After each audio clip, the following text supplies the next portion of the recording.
Gita পড়শিকে phone করলে পড়শি বলে দেয় আমি শ্বশুরবাড়িতে আছি আর মিনু হত্যার বিচার এই বাড়ি থেকেই সম্ভব হবে। আর গীতা বলে দেয় আমি এই বাড়িতেই থাকবো।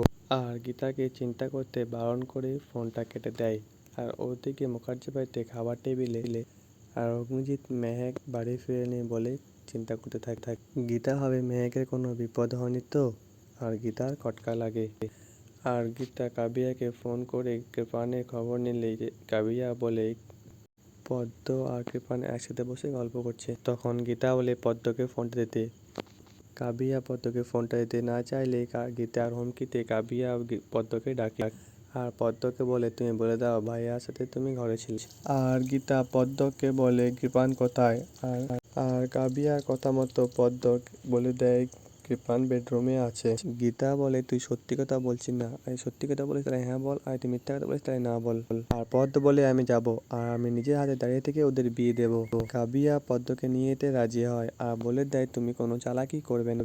আর ওদিকে এলিন ক্যাফেতে ফোন করলে ওরা বলে ক্যাফে বন্ধ হয়ে গেছে। তখন গীতা এলিনকে নিয়ে কিরণকান্তের বাড়ির দিকে এগিয়ে যায় মেহেকের সূত্র পাওয়ার জন্য।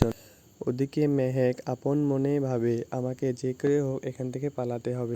আর গুন্ডাটা মেহেকের জন্য রুটি তরকারি আনলে মেহেক নাটক শুরু করে দেয়। তোমার স্ট্যান্ডার্ড এত নিচে নেমে গেছে যে আমাকে রুটি খাওয়াচ্ছ। আর কৃপান বলে কি খাবে বলো। মেহেক বলে মিক্স চাউমিন আরো অনেকগুলো খাবার নাম বলে কৃপান বলে তুমি এখনো এতগুলো খাবার খাবে। আর কৃপানের মুখে রুটিটা ঠুসে দেয় আর বলে আমার খুব খিদে পেয়েছে, আমার বাবাকে ফোন করো। কৃপান ফোন করতে গেলেই গুন্ডারা বারণ করে, তাই আর কৃপান ফোন করে না। আর কৃপান বলে আমি খাবার আনাচ্ছি দাঁড়াও।